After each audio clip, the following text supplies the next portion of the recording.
나는 전능하신 아버지 하나님 천지의 창조주를 믿습니다. 나는 그의 유일하신 아들 우리 주 예수 그리스도를 믿습니다. 그는 성령으로 잉태되어 동정녀 마리아에게서 나시고 본디오 빌라도에게 고난을 받으사 십자가에 못 박혀 죽으시고 장사된 지 사흘 만에 죽은 자 가운데서 다시 살아나셨으며 하늘에 오르시어 전능하신 아버지 하나님 우편에 앉아 계시다가 거기로부터 살아있는 자와 죽은 자를 심판하러 오십니다. 나는 성령을 믿으며 거룩한 공교회와 성도의 교제와 죄를 용서받는 것과 몸의 부활과 영생을 믿습니다. 아멘.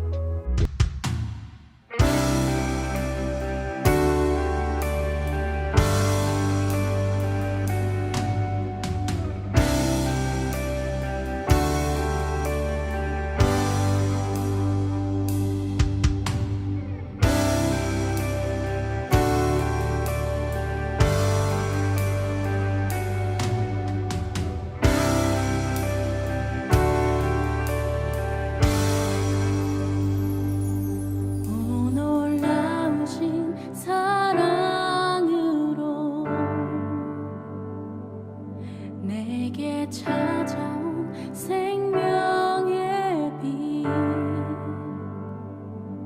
나를 붙잡는 실패의 자리 딛고 일어나 구원의 주를 외치리 다시 한번 외쳐 예수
하나님, 주님의 날을 주신 것에 감사드립니다.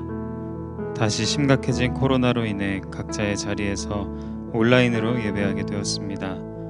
비록 상황이 바뀌었지만 하나님을 향한 우리의 마음은 변함이 없게 하시고 같은 하나님께서 같은 은혜로 우리에게 다가와 주시옵소서. 우리 고등부 친구들 코로나로부터 지켜주시고 무더운 여름 지치지 않게 하여 주옵소서. 생활 속에서 그리스도인으로 살아가도록 힘을 주시고 모두가 다 함께 하시는 하나님을 경험하게 하옵소서. 오늘 말씀을 통하여 우리가 다시 한번 하나님의 사람으로 살아가는 다짐을 하고 싶습니다. 그런 시간이 되도록 우리의 마음을 열어주시고 말씀 앞에 서게 하옵소서. 우리의 작은 신음에도 귀 기울이시는 주님, 어려움과 막막함, 외로움과 절망 속에 힘들어하는 친구들이 있다면 찾아와 주시고 일으켜 세워주시고 용기를 주시옵소서. 감사드리며 예수님의 이름으로 기도합니다. 아멘.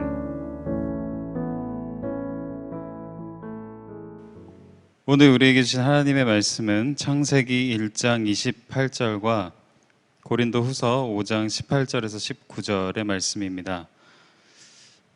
창세기 1장 28절 먼저 읽도록 하겠습니다. 하나님이 그들에게 복을 주시며 하나님이 그들에게 이르시되 생육하고 번성하여 땅에 충만하라. 땅을 정복하라. 바다의 물고기와 하늘의 새와 땅에 움직이는 모든 생물을 다스리라 하시니라.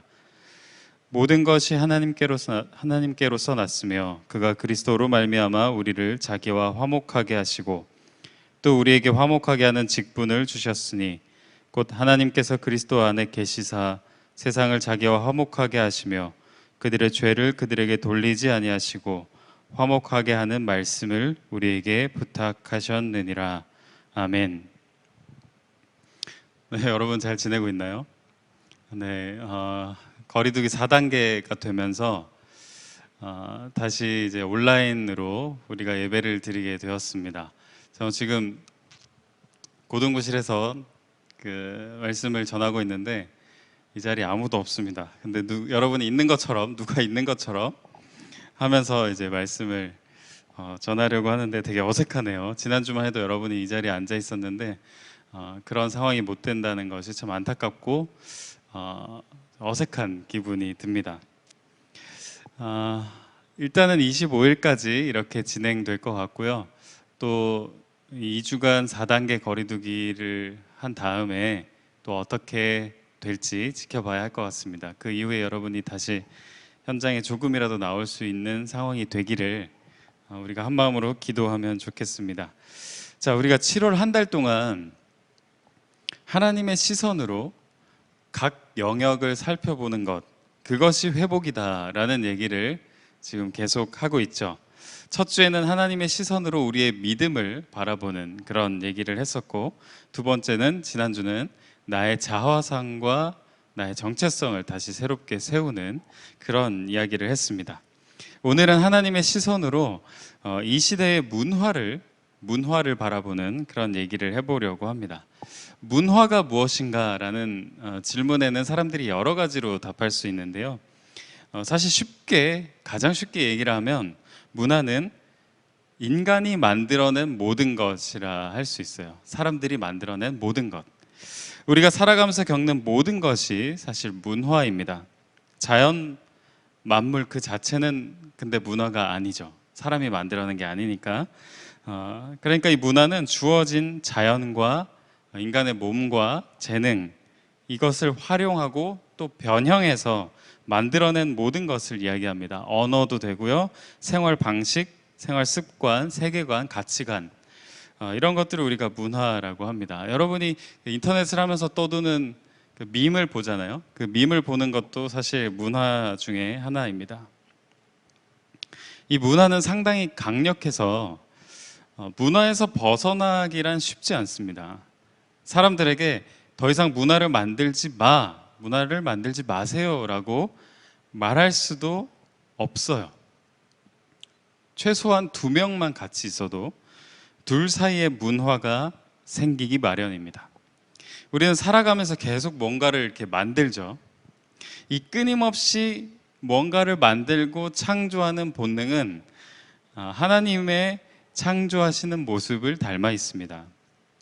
창세기 1장을 보면 하나님이 우리를 하나님의 형상을 따라서 만들었다 이렇게 말씀하시는데요. 그 안에서 우리는 무엇보다도 창조하는 능력을 받았습니다. 뭔가를 만들어내는 능력. 그래서 우리가 문화를 만들어내는 이 본성, 본능은 다름 아닌 하나님으로부터 온 것이다 라고 우리가 얘기할 수 있겠습니다. 자, 오늘 본문인 창세기 1장 28절에서 세상을 만드신 후에 하나님께서 아담과 하와에게 이렇게 말씀하시는 부분이 나오는데요. 함께 읽어보겠습니다. 하나님이 그들에게 복을 주시며 하나님이 그들에게 이르시되 생육하고 번성하여 땅에 충만하라. 땅을 정복하라. 바다의 물고기와 하늘의 새와 땅에 움직이는 모든 생물을 다스리라 하시니라. 자, 이 하나님의 말씀을 우리는 문화명령이라 부릅니다. 문화명령. 하나님이 사람들에게 내가 준 터전에서 이 에덴 동산이라는 이 땅에서 너희들만의 문화를 만들어 나가라 라고 말씀하셨다는 거예요. 그 터전에서 너희가 할 수 있는 만큼 퍼져나가고 땅에 가득 찰 때까지 채워나가고 그리고 세상의 자연 만물들을 잘 다스리는 것, 그것을 하나님께서 사람들에게 명령하셨다는 거죠. 권하셨다는 거죠. 너희 그렇게 하면 좋겠다. 너희들의 문화를 만들어 나가면 좋겠다. 그래서 이 말씀을 보면 하나님이 문화를 나쁘게 생각하시지 않으셨다. 오히려 문화를 만들어 나가는 것을 하나님이 권하셨다라는 것을 우리가 알 수 있습니다. 그런데 인간이 하나님을 등지고 죄를 범한 후에 하나님 없이 문화를 만들어 나가기 시작합니다. 문화의 출발은 하나님으로부터 온 것인데, 하나님이 주신 것들에서 출발한 것인데, 그러니까 하나님이 주신 몸과 하나님이 주신 언어와 하나님이 주신 자연과 하나님이 주신 우리의 능력과 재능에서 문화가 시작된 것이지만, 우리 인간은 어느 순간부터 하나님 없이 문화를 만들어 나가려 하기 시작했다는 거예요. 창세기 3장에는 그것이 선악과를 따먹는 그런 모습으로 드러나고, 창세기 9장으로 가면 우리의 기술로 높은 탑을 쌓아서 하나님이 있는 그곳까지 우리가 이르자, 닿자라고 하는 바벨탑 사건까지 일어나게 됩니다. 인간의 능력을 과신하고 하나님 없이도 우리가 문화를 만들어 나갈 수 있다고 생각하게 되는 거죠. 하나님으로부터 온 능력임에도 불구하고. 그러다 보니 이 문화가 오염되기 시작합니다. 문화에 교만이 들어가기 시작합니다. 문화에 악함이 들어서기 시작합니다. 하나님이 주신 이 창조하는 능력이, 문화를 만드는 사명이 왜곡됐다고 할까요? 일그러졌다. 지금까지도 인류가 이 문화를 창조해낸 능력은 여전히 있잖아요. 그죠? 지금 우리는 어느 때보다도 더 아주 발달된 기술 문명과 함께 살아가고 있습니다. 엄청난 문화를 우리는 만들어냈어요. 그런데 죄로 인해 그 창조하는 능력이 좋지 않게도 사용되기도 한다는 말입니다. 악을 창조하는 것에 쓰이고 오로지 인간이 편리한 쪽으로만 문화를 개발하려고 하고 하나님의 영광을 드러내지 않고 또 특정한 몇몇 사람들의 이익을 위해서만 사용되기도 합니다. 지금 여러분의 삶 주위를 한번 이렇게 둘러봐 보세요. 우리의 언어, 우리의 생활 습관, 우리의 문화들이 꼭 바르고 선하고 사람들을 살리는 쪽으로만 가고 있나요? 한번 생각해 보세요. 여러분을 둘러싸고 있는 이 문화가 바르고 선하고 사람들을 살리는 쪽으로만 사용되고 있는가? 솔직히 한 번만 돌아봐도 그렇지 않다는 것을 우리는 잘 알 수 있습니다. 오히려 문화가 사람들을 죽이기도 합니다. 그래서 이제 더 이상 창세기에 하나님께서 우리에게 주셨던 그 명령, 창조하라는 문화 명령만으로는 한계가 있는 거예요. 어려움에 부딪히는 겁니다. 따라서 이 명령은 다른 명령으로 보완될 필요가 있습니다. 어떤 명령을 통해 보완이 되냐면 바로 예수 그리스도를 통하여 새로운 사명이 우리에게 주어지는, 새로운 문화 사명이 우리에게 주어지는데 바로 회복하라는 문화 명령입니다. 창조와 더불어서 회복이라는 문화 사명까지 우리에게 주어지는 거죠. 고린도전서 5장 18절과 19절 한번 읽어보겠습니다. 모든 것이 하나님께로서 났으며 그가 그리스도로 말미암아 우리를 자기와 화목하게 하시고 또 우리에게 화목하게 하는 직분을 주셨으니 곧 하나님께서 그리스도 안에 계시사 세상을 자기와 화목하게 하시며 그들의 죄를 그들에게 돌리지 아니하시고 화목하게 하는 말씀을 우리에게 부탁하셨느니라. 아멘. 이 긴 말씀의 핵심은 화목하게 하는 말씀을, 화목하게 하는 직분을 우리에게 부탁하셨다라는 구절입니다. 이 세상 만물과 또 문화가 하나님과 화해하게 하는 그런 역할을 우리가 맡게 되었다는 거죠. 하나님이 우리에게 그것을 부탁하셨다는 겁니다. 창세기에서는 문화를 창조하라 라고 하신 하나님이 이제는 너희들의 문화를 회복하고 그 문화가 하나님과 화해하고 하나님과 회복할 수 있는, 화목하게 할 수 있도록 너희가 그런 역할을 해줬으면 좋겠다라고 하시는 겁니다. 이것이 이 시대에 우리가 붙잡아야 할 새로운 문화 명령입니다. 그래서 우리 그리스도인들은 이 문화를 그냥 아무렇게나 생각하지 않아요. 그냥 멍하게 문화를 바라보지 않습니다. 생각 없이 그냥 휩쓸려 다니면 안 됩니다. 분명한 시선을 가지고 그 문화를 바라봐야 한다는 거죠. 그 분명한 시선은 무엇이냐? 제가 오늘 얘기한 두 가지인데요. 하나는 창세기의 명령을 따라서 우리만의 문화를 계속해서 만들어 나가는 것. 이것이 첫 번째로 중요합니다. 아무것도 하지 않고 손 놓고 있어서는 안 되겠죠. 계속해서 우리는 뭔가를 창조적인 문화를 만들어 나가야 합니다. 그럼 그것과 더불어 다른 하나는 그 문화를 하나님과 화해시키도록 하는 겁니다. 이 땅에서 계속 문화를 만들어 나가되 문화가 가지고 있는 그런 악함과 약함과 왜곡된 모습들을 바로 잡으려고 하고 세상이 흘러가는 그대로 우리는 아무 생각 없이 따라가지 않는, 떠밀려가지 않도록 하는 그런 모습이 필요하다는 거죠. 이 시대의 문화를 주도하는 건 뭐니 해도 미디어입니다. 여러분에겐 더 그럴 거예요. 우리는 지금 미디어에 둘러싸여 살아가고 있습니다. 아침에 일어나서 잠들기까지 수많은 정보들이 우리의 눈을 통과해서 지나가고 우리의 귀를 스쳐 지나가고 우리의 머릿속에서 머물렀다가 지나가 버리죠. 조금 과장해서 얘기하면 미디어가 세상을 지배하고 있다. 미디어가 세상을 바꿔가고 있다고까지 얘기할 수 있을 것 같습니다.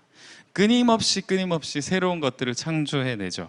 하나님이 주셨다고 했던 제가 아까 그 창조의 능력이 미디어를 통해서 정말 극대화되는 것 같다는 생각을 합니다. 그런데 이 문화가, 미디어 문화가 도무지 하나님과 화해하고 있진 못한 것 같아요. 요즘 특히 SNS가 엄청 활발해지면서 이 안에 좋지 않은 문화들도 더 넘쳐나고 있습니다. 여러분이 아마 이것을 더 잘 알 텐데요. 예를 들면 어떤 것들이 있죠? 허위와 과장 있죠. 얼마 전에 아주 그 유튜브에서 허위 광고와 뒷광고로 큰 논란이 있었습니다. 그리고 악플도 아주 해로운 문화 중에 하나죠. 악플로 인해 목숨을 끊은 사람들, 그리고 문을 닫은 가게들이 있습니다. 타인의 신체나 얼굴을 유포하고 몰래 찍어서 유포하고 그것에 훼손을 가하는 그런 몰지각한 모습과 폭력적인 모습도 있고요. 차별적인 시선도 있고요. 헛소문을 퍼뜨리는 추측성 글이라고 할까요? 거짓 글이라고 할까요? 모함 글이라고 할까요? 이런 것들로 우리의 SNS는 오염되어 있습니다. 창조하는 능력은 이처럼 뛰어납니다. 거짓을 만들어낼 정도로 창조하는 능력은 극대화되어 있는데 이 만들어낸 정보들이 도무지 사람들을 회복시키고 또 하나님께 영광을 돌리고 하나님과 사람을 화해시키는 그런 방향으로는 흐르지 않고 있습니다. 물론 구석구석에 좋은 문화들도 많이 있는 건 사실이죠. 그런데 이 문화가 흘러가는 것을 우리가 감당하지 못할 정도로 여러 가지 문화들이 여러 곳에서 생겨나고 있고 그 문화들이 안 좋은 쪽으로 많이 영향을 미치고 있다는 겁니다. 여러분이 이 미디어 문화를 창조하고 또 하나님과 이 미디어의 문화들을 화해시키기 위해 필요한 첫 단계는 아주 중요한 단계가 하나가 있는데 그 첫 단계는 바로 정보를 분별해내는 시선입니다. SNS에서 우리가 보는 정보들은 여러분 그걸 알고 있겠지만 한 번 더 기억할 필요가 있는데요. 무조건 가공된 것입니다. 조작이라고 하기엔 너무 부정적인 것 같고 일단 1차적으로는 가공된 거예요. 누군가가 무언가를 붙잡아서 거기에 여러 변화를 가한 다음에 SNS상에 올려놓는 거죠. 여러분 셀카를 올려도 그냥 올리진 않잖아요. 그죠? 그냥 내추럴한 모습 그대로 올리지 않고 뭔가 조금이라도 가공과 가미를 합니다. 복잡한 정보일수록 더 그렇죠. 더 많은 사람들의 손길이 다 있습니다. 그러니까 우리에게 필요한 것은 내 눈에 보이는 정보, 이 미디어 뒤편을 볼 수 있는 눈이라는 겁니다. 이 정보의 의도는 무엇인지, 누가 어떤 관점에서 이것을 만들었는지, 거짓과 폭력성과 선정성은 없는지, 그리고 균형이 잘 잡혀 있는지 이런 것들을 검토하고 비판적으로 바라볼 수 있는 시선이 우리 그리스도인들에게 너무너무 필요합니다. 이건 그리스도인뿐만 아니라 많은 사람들에게 모두에게 사실 다 필요한 것이라고 할 수 있겠죠. 이것을 미디어 리터러시라고 합니다. 미디어를 그냥 멍하게 주는 정보를 그냥 받아들이는 것이 아니라 생각하고 이것이 어디서 왔을까? 누가 만들었을까? 왜 만들었을까? 라는 것들을 계속 끊임없이 검토해보는 그런 시선인 거죠. 자, 마찬가지로 미디어뿐만 아니라 이 세상의 모든 문화들을 바라볼 때 언어와 생활 습관과 가치관과 세계관과 인터넷의 여러 밈들이라고 하죠. 그런 것들을 바라볼 때 분별할 수 있는 눈이 우리에게 있어야 합니다. 비유로 들자면 우리는 배를 타고 아주 넓은 바다를 항해하는 항해사처럼 되어야 합니다. 물로 가득한 그 바다에서 바다 한가운데서 항해사들이 어떻게든 길을 찾아내듯이 우리도 문화로 가득한 이 세계 속에서 하나님의 시선으로 그리스도인의 문화가 가야 할 길, 그리스도인의 문화가 앞으로 펼쳐나가야 할 방향을 찾아내야 한다는 거죠. 이것을 여러분의 그리스도인인 여러분의 사명으로 받아들이고 창조하는 문화 명령과 또 회복하는 문화 명령 이 두 가지를 꼭 기억하면서 우리가 함께 하나님 나라의 문화를 만들어 나갈 수 있는 그런 고등부가 되었으면 좋겠습니다. 그런 한 주간이 되기를 주님의 이름으로 축복합니다. 기도하겠습니다. 하나님 감사합니다. 온라인으로 각자의 자리에서 예배하는 우리 모든 고등부 학생들과 선생님들을 사랑하여 주시고 주님의 말씀을 전해 주시고 또 붙잡아 주셔서 강건하게 하여 주옵소서. 오늘 예배를 통하여 한 말씀이라도 주님이 주신 말씀을 붙잡고 살아갈 수 있게 하시고 또 앞으로 한 주간 펼쳐지는 이 일주일의 삶 속에 하나님의 영광을 드러내며 창조하며 또 회복하는 문화 명령을 우리가 잘 지켜나가고 펼쳐나갈 수 있도록 주님 도와주시옵소서. 온라인 상황이 길어지지 않도록 주님께서 이 상황을 빨리 해결하여 주시고 코로나로 고통받는 사람들, 눈물 흘리는 사람들이 없도록 주님께서 위로하시고 또 코로나의 아픔을 거두어가 주시옵소서. 방학을 맞이한 우리 친구들 이 여름을 알차게 보내게 하시고 특별히 고3들 자신들에게 부족한 부분들을 잘 준비하여 다가오는 입시 과정이 순탄하도록 주님께서 인도하여 주시고 또 고1, 고2 친구들 자신의 길을, 자신의 꿈을 잘 찾아 나갈 수 있도록 그렇게 사용할 수 있는 방학이 되도록 인도하여 주옵소서. 감사드리며 예수님의 이름으로 기도합니다. 아멘. 지금은 우리 주 예수 그리스도의 은혜와 하나님의 사랑과 성령의 서로 교제하게 하심이 삶의 예배로 나아가는 고등부 학생들과 선생님들 위해 함께 하시기를 축원하옵나이다. 아멘.